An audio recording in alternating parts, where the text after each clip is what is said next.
कोई चिंता की बात नहीं, जो डूबना है प्रदेश को तो डूबेगा। मतलब 10 वर्ष में चाहे मेरा सरकार रही हो चाहे आपकी रही हो, किसी मैं स्वयं शिक्षा मंत्री हूँ, अपराधी होऊंगा, कोई चिंता की बात नहीं। लेकिन आप कम से कम इन 10 सालों से इन जितनी कोचिंग संस्थाएं चल रही है, इनकी जितनी परीक्षाएं हुई है, उनके परीक्षा के रिजल्ट के साथ आप एक टीम लगा करके इनका पोस्टमार्टम करो, तब आपको समझ में आ जाएगा कि ये बीमारी कहाँ से चली है। ये बीमारी इन व्यवसायियों के थ्रू चली है।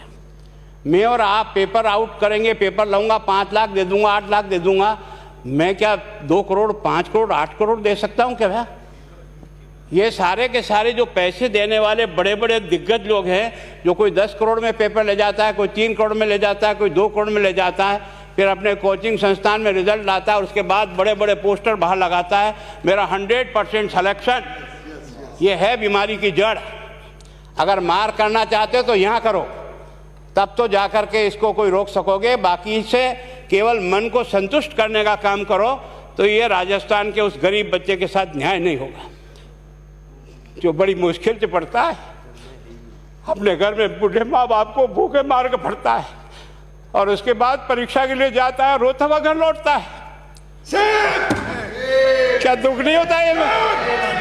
हम लोगों के मन में कोई रहम नहीं है कि आखिर उस बच्चे का क्या होगा जो अपनी बड़ी पीड़ा के साथ पढ़ रहा है। इन सारे पैसे वाले लोगों के पास में आपने सारी सरकारी नौकरियों को भेज दिया। मैं बहुत कड़वा सच बोल रहा हूँ।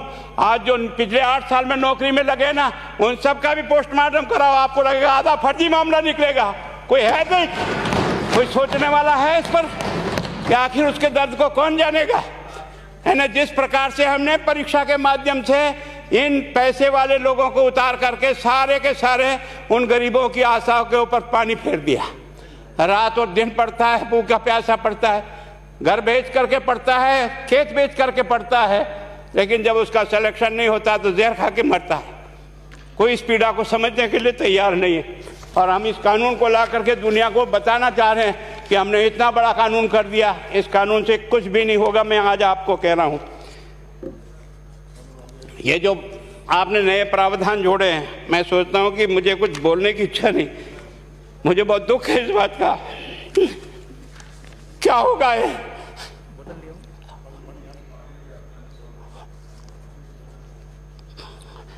किस तरह की गैंग पाल ली है हमने? पानी पिला दो है ना। मैं उस दिन भी पूछा था कि मैंने कहा ये शिक्षा संकुल पे है, जिन लोगों को ड्यूटी पे लगाया, इसको लगाने वाला दोषी कौन है, जिसके कारण से पेपर जो है ना काट करके निकाल दिया। ये तो ठीक है, भाग्य हमारा अच्छा था कि सवाई माधोपुर की घटना फूट गई और एसओजी को उसमें हाथ में लग करके कुछ केस लग गया। अगर वो केस नहीं लगता तो आज आपकी सारी नौकरी पर इन सब बड़े बड़े दलालों के स्कूल में पढ़ने वाले बच्चे होते और मेरा गरीब का बच्चा अपना घर लौट के जाता। क्या दुर्भाग्य है। और इस कारण से केवल इसके लिए खुश मत हो जाओ कि हमने कानून बहुत सख्त बना दिया इसलिए अपराधी रुक जाएगा। नहीं, सिस्टम को बदलना होगा, ये परीक्षा का सिस्टम चेंज करना होगा। मैं सोचता हूँ कि क्या हम इतने अक्लमंद बैठे हैं, क्या इस व्यवस्था को चेंज नहीं कर सकते? क्या एक ही पेपर हर राजस्थान में 20 लाख बच्चों को दिया जाए? क्या इसका कोई ऑल्टरनेट नहीं हो सकता? इसका ऑल्टरनेट सोचना चाहिए कि हम परीक्षा को टुकड़े टुकड़ों में कैसे कर सकते हैं। जिले के अनुसार पेपर नहीं, एक नहीं हम 25 पेपर बना सकते हैं। कौन से सेंटर पर कौन सा पेपर जाएगा कोई तय नहीं करेगा कौन सा जाएगा, और हम जो इच्छा होगी उस सेंटर पे वो पेपर भेजेंगे। और ये जितने भी प्राइवेट कॉलेजों में आपने सेंटर बना रखे उनको बंद करो, इनको तुरंत बंद करिए एक ऑर्डर से। जितने भी सरकारी विद्यालय है और सरकारी नौकर ही एग्जामिनर बनेगा और एग्जामिनेशन करेगा, तब तो आप इसको बचा पाओगे। ताकि आप और मैं कितने भी कानून बदल कर दें, आपका वो जांच करेगा, आपका वो अधिकारी आएगा। आपने कहा भाई सेशन जज के नीचे नियुक्ति नहीं होगी, इसके अलग से कोर्ट होगा, बहुत अच्छी बात है। प्रोविजन जो आपने डाले हैं वो स्वागत योग्य है, स्वागत करता हूँ, पर इन प्रोविजन को लागू तो आप और मैं ही करूँगा, कौन करेगा? जब हम ही ठीक नहीं है तो इन प्रोविजन क्या रोएंगे अंदर बैठे बैठे? जब तक हमारा दिल और दिमाग ठीक नहीं होगा ना, इस बीमारी का इलाज नहीं होगा। हमने शिक्षा के मंदिर को भ्रष्टाचार की भट्टी में जलाकर खाक कर दिया। दुर्भाग्य हमारा। जहां से कोई आशा की किरण दिखती थी उस गरीब को कि चलो मैं अपनी मेहनत से आगे बढ़ जाऊंगा, लेकिन अब वो निराशा में आ गया। उसको लगा कि अब कोई रास्ता नहीं है। और इस कारण से मैं सोचता हूं कि आप जिस भावना से लाया, मैं आपकी भावना की इज्जत करता हूं, लेकिन केवल आपकी भावना इन बेईमानों को नहीं रोक सकेगी। इसको रोकने के लिए हमको सिस्टम को बदल करके और तुरंत उस पर ध्यान करना चाहिए। कानून 302 का बना हुआ है, क्या मर्डर रुक गए? आप भी जान रहे हो, रोज के रोज पोक्सो कोर्ट में आजीवन कारावास हो रहा, क्या व्यभिचार रुक गया है? अपराधी को दंड मिल सकता है, अपराध बंद नहीं हो सकता है।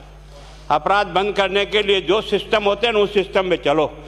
एकमात्र इस देश में भ्रष्टाचार की भट्टी में देश जल रहा था, केवल और केवल एक तरह से प्रत्येक व्यक्ति का खाता खुलवाकर देश के प्रधानमंत्री में सारा का सारा बेनिफिट उसका सीधा खाते में डाला। बेईमानों को चोट लगी नहीं लगी, उस तरफ अपना दिमाग बचाओ, उस तरफ अपना दिमाग लगाओ। किस बीमारी का इलाज कहाँ है और कैसे हो, इस बारे में चिंता करने की कोशिश करो। मैं कई बार इधर सीकर और इधर गया तो मैं सोचता हूँ कोचिंग संस्थान की बिल्डिंग देंगे ना तो टोपी गिर जाए नीचे से। क्या चीज़ है यार, भगवान ने क्या लक्ष्मी वहीं बरसाई है?